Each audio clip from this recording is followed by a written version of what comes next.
46માં સ્થાપના દિવસ સક્રિય સદસ્ય સંમેલન કાર્યક્રમ યોજાયો। આજરોજ તારીખ 9/4/2025ના દિવસે ભાભર નગરપાલિકાના ટાઉન હોલ ખાતે 46મો સ્થાપના દિવસ સક્રિય સદસ્ય સંમેલન કાર્યક્રમ યોજાયો હતો।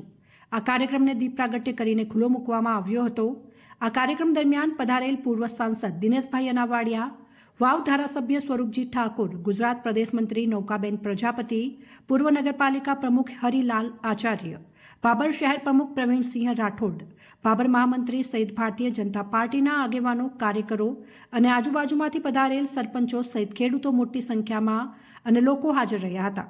પૂર્વ સાંસદ દિનેશભાઈ અનાવાડિયાએ ભાજપના ઇતિહાસ બાબતે ભારતીય જનતા પાર્ટીના લોકોને માર્ગદર્શન આપ્યું હતું અને કેવી રીતે ભારતીય જનતા પાર્ટીની સ્થાપના કરવામાં આવી તે બાબતની સંપૂર્ણ માહિતી આપવામાં આવી હતી અને જણાવ્યું હતું કે ભારત દેશની મોટામાં મોટી પાર્ટી હોય તો એ ભારતીય જનતા પાર્ટી છે અને સાથે જ ભારતીય જનતા પાર્ટી દ્વારા જે યોજનાઓ ચાલુ કરવામાં આવી તેમાં પ્રધાનમંત્રી આવાસ યોજના, વિધવા સહાય યોજના, સ્વનિધિ યોજના, 108 ઇમરજન્સી મેડિકલ સેવા, PM મુદ્રા લોન, વિશ્વકર્મા યોજના સહિતની યોજનાઓથી માહિતગાર કર્યા હતા। આ સાથે જ આર્ટિકલ 370 તેમજ અયોધ્યા મંદિર, રામ મંદિર સહિતના કામોને વખાણ્યા હતા। અહેવાલ સોમાભાઈ જેરાવળ, S1 ગુજરાતી ચેનલ, ભાભર, બનાસકાંઠા।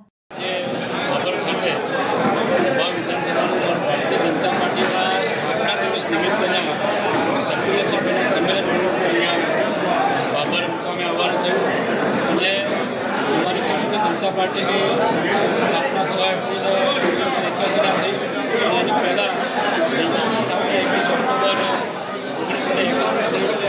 ભારતીય જનતા પાર્ટીના ઇતિહાસ અને ભારતીય જનતા પાર્ટીની સરકારોએ કરેલા જે કામો છે એ કામો વિશેની ચર્ચા અહીંયા કાર્યકર્તાઓ વચ્ચે થઈ। જે સક્રિય સંમેલન દરેક વિધાનસભા જે રાખવામાં આવ્યું છે એના ભાગરૂપે આજે પણ